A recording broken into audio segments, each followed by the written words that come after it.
Oh, my goodness. Some good, some bad, some really ugly. Let's talk about some of the top games this weekend in the National Football League. Jim Harbaugh is supporting Justin Herbert.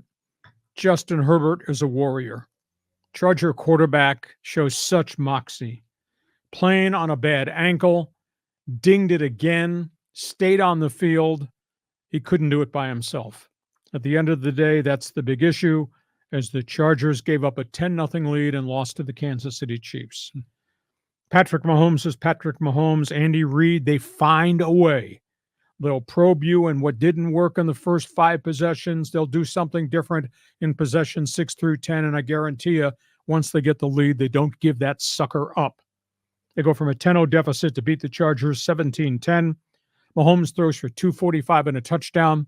Survive a couple of turnovers in the first 10 minutes. Chargers really played on the edge in the first 10 minutes, and their game went away. And then because they're all dinged up and their running backs were making mistakes, they went to the guy that was on a street corner a week ago, Kareem Hunt, former Charger, former Brown, comes off the bench and goes for 69 yards and catches a bunch of passes along the way. And the Chiefs go the length of the field to win the game. Beat the Chargers for the 11th straight time out here on the West Coast. Like I said last week, when is a rivalry not a rivalry? When you can't freaking beat the other guy. And Kansas City just beats them and beats them and beats them and beats them here. Over and over again. Exactly. Real problem with the Chargers. Running game has gone away. Had 20 rushes for 51 yards yesterday. Herbert playing on one leg, threw for 179. 9 penalty flags on the offensive line and the tight ends. That's what happens when you don't have your starting offensive tackles. Those guys made a lot of mistakes during the course of the game. Herbert, 2 sacks, 9 hits, 10 pressures.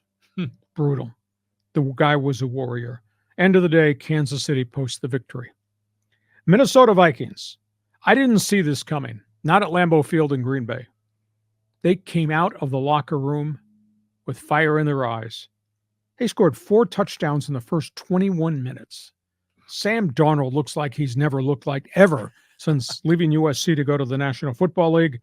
Darnold winds up throwing 3 touchdown passes, throws for 275. Aaron Jones, the ex-Packer, comes back into Lambeau and gallops for 93 yards along the way. Jordan Love didn't have a lot of mobility. They fell behind 24-0. It was too big a hill for him to run up. Minnesota's defense picked off Love 3 times. He was forcing things because he couldn't move the pocket. Also recovered a fumble. That's pretty impressive Minnesota win. Then we get to Sunday Night Football. I thought this was going to happen. Baltimore came out and just ran it down the throat of the Buffalo Bills. And I'd said all along, even though Buffalo had the nice 3-0 start and Josh Allen did not turn the ball over, I said, this is not a complete roster. They're asking him to do way too much. And what happened last night in a Sunday night game, Derrick Henry goes 87 yards for a touchdown the first time he touched the ball. First play. Finishes with 199. That follows up the 152 he turned in last week. And Baltimore, which was 0-2 out of the gate, has now rearranged their offensive formations, and they've gone to double tight ends, and they're going to run the damn ball, and Lamar's going to throw off the play action with double tight ends. You can't get to the quarterback. You better hope you can stop the running back. Baltimore's in 4 weeks. Baltimore's figured out how Derrick Henry fits with Lamar Jackson. That was a real dominant performance. Baltimore blasting those guys. Tampa Bay. Wow. Tampa Bay tears apart Philadelphia. Wow, do you think there's a little bit of heat on Nick Sirianni in the city of brotherly love, a.k.a. brotherly hate? Wow, the Eagles are taking a lot of heat back there. Sirianni's taking a lot of heat. Baker Mayfield, who was found wanting about 3 different places he played, he goes off for 347 through the air and 2 touchdowns. Good for him. In the Tampa Bay win. His 2 receivers between him, Mike Evans, Chris Godwin, caught 14 passes in the course of that game. And then there was the defense. This is Jalen Hurts, the Eagle quarterback, moves the pocket, runs. I'm a dual dimension guy. He got sacked 6 times. Turned it over, 2 more fumbles.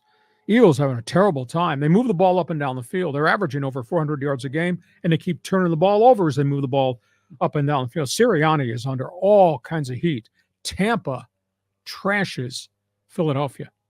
Washington, what a victory for the Washington Commanders. They're going into Arizona, where Kyler Murray and those guys were feeling pretty good about themselves.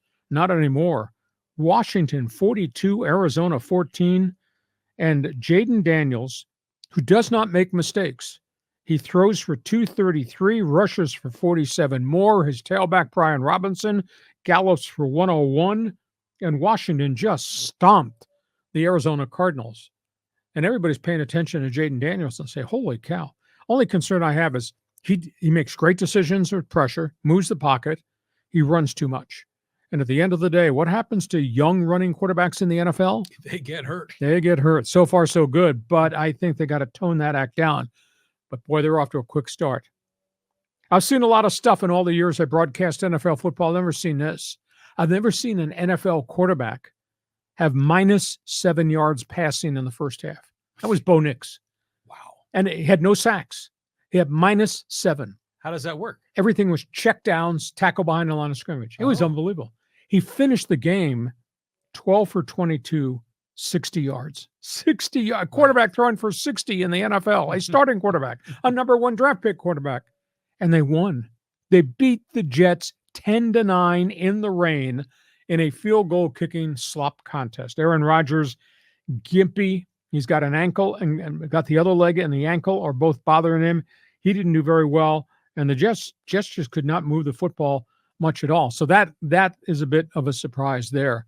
Denver beat Arizona with a quarterback who threw for 60. Indianapolis, they jumped all over Pittsburgh. I looked up.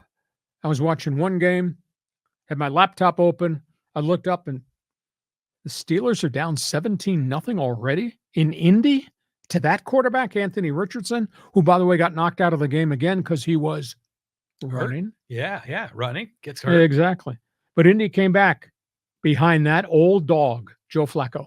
Joe Flacco. He's got to be north of 40 years of age. He throws for 168 and 2 touchdowns.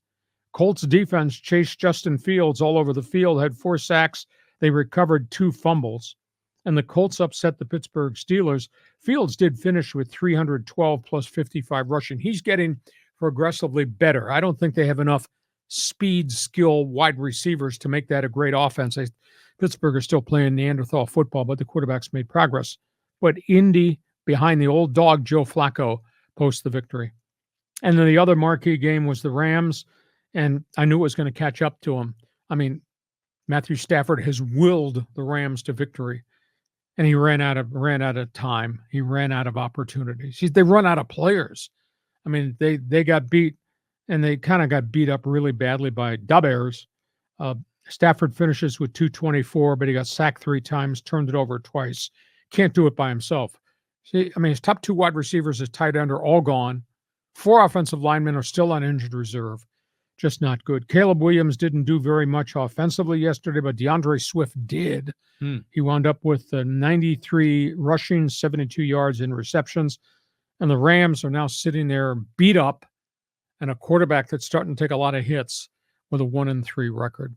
And one other note, if we're looking for how the hell did this happen, how the Raiders beat Cleveland, but they did. Deshaun Watson looked terrible. Gardner Minshew didn't turn the ball over, and the Raiders kind of grinded their way to an ugly win, and a win is a win is a win, especially for those guys who desperately needed a win. So, John, I put a lot of stuff up there on the board. Just give me your response. Pick a game or two that either you were impressed by or surprised you, or say, how the hell that happened? Well, the Sunday night game I thought was interesting with the Ravens and with the Bills.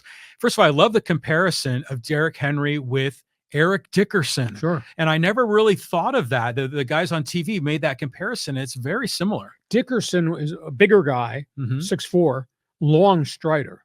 Henry is just a bulldozer. I would compare Derrick Henry a little bit more towards Earl Campbell than I would Eric Dickerson. Interesting. Very, very different dynamics. They were both great. Yeah, so I mean, clearly getting that running back, Henry there on the Ravens, they looked dominant. But you just got to love, Josh Allen. I mean, some of these plays he made, we were swapping texts. There was one where he was gotten shoved out of bounds in midair. He threw the ball 30 yards, almost got a touchdown out of it. Watching Josh Allen, he's almost looks like a majestic statue, He's so big. He's big, tall, athletic. It's like Michelangelo's David. When he's throwing the ball. So you kind of root for him. But yeah, the Bills are not anywhere near as good of a roster. And what's your reaction to what's befallen Justin Herbert, who can't do it by himself, even though his heart says he can? His head and his body won't allow him to do it. He's got no help. Yeah, there's no way. And I saw some of the other players getting interviewed, and they're all saying, "Hey, man, Justin Herbert's not on him. He's our guy." But it's so charging, because I saw that they were up early, and I thought, "Oh, here we go, maybe a big upset." And then it went the other way. The bad news, though, for the Chiefs, what's up with Rashee Rice? They think a ruptured tendon in his knee. That's it was a not good. hyperextension. The replay looked awful. It was just a fluke thing. He got hit by his own quarterback as they were scrambling to try to dive on a loose football. Just a bad break for them, for Kansas City. So tough situation. Instant karma's going to get you. Oh, all the time. What goes around comes around. Is that the phrase? Yeah. Okay, that's what's going on in the NFL. Hey, fans forum chat box is open. You're an NFL fan. Hey, pick one of the teams we've been talking about. Talk about your team. Want to talk about the Chargers? Jump on board. Feel free to jump on us. That's okay. We take abuse. If you agree, great. If you disagree, that's even greater. We want to hear what you've got to say, because John wants to argue with you. Hey, we get to halftime.